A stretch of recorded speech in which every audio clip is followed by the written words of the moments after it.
Y bueno, ya está con nosotros el especialista de finanzas, el señor Rodrigo Pacheco, y también a la sana distancia, mi querido Arnulfo Rodríguez San Martín, el director de análisis de Grupo Financiero Multiva. Arnulfo, ¿cómo estás? Buenos días, mi querido Rodrigo, buenos días. Buenos días, querido Paco. Buenos días, Paco, Rodrigo. Pues bueno, ya finalmente entra en vigor el Tratado de Libre Comercio. Han dicho y anunciado muchos factores políticos que podría ser un imán para la inversión.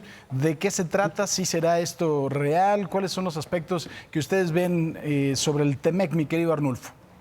Sí, bueno, desde luego es importante por cuanto quita incertidumbre, una incertidumbre que desde el 2017 habíamos tenido en el marco institucional de nuestra relación con Estados Unidos. Es algo que vale la pena preservar, son 1.2 millones de dólares de comercio anual. Ahora bien, que sea un detonador del crecimiento, como en su momento, en 1995, fue el anterior TLC, es difícil porque este es un acuerdo marginal, es una extensión, y en algunos terrenos es un subóptimo de lo que ya se tenía negociado, por cuanto le resta alguna competitividad, alguna ventaja competitiva a empresas mexicanas. Mi querido Rodrigo, ¿tú cómo ves esta situación del Tratado de Libre Comercio? ¿Viene buenos momentos a partir de de la entrada en vigor?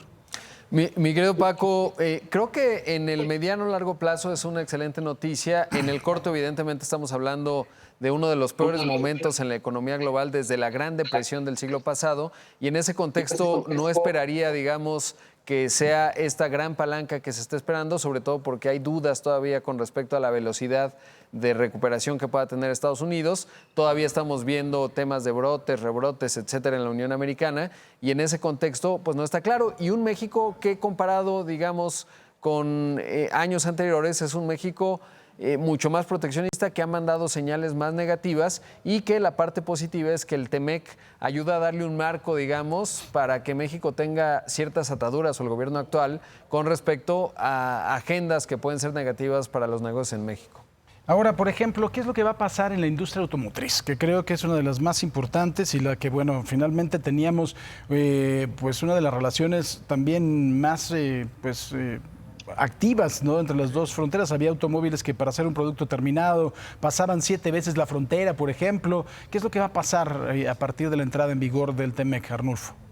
Sí, en efecto, este es uno de los puntos sensibles donde se resta ventaja competitiva a el sector mexicano.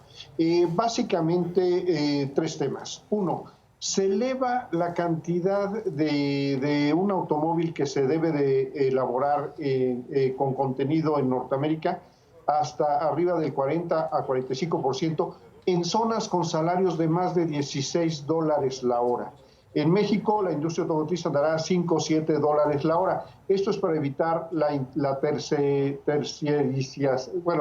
enviar a tercer país la inversión, y en este caso afecta a la inversión extranjera a México. Otro componente importante, se le da mucho énfasis al aluminio y al acero de Estados Unidos. Entonces, sí es un tema que nos resta ventaja competitiva en la industria automotriz y que inhibe inversión extranjera en este sector.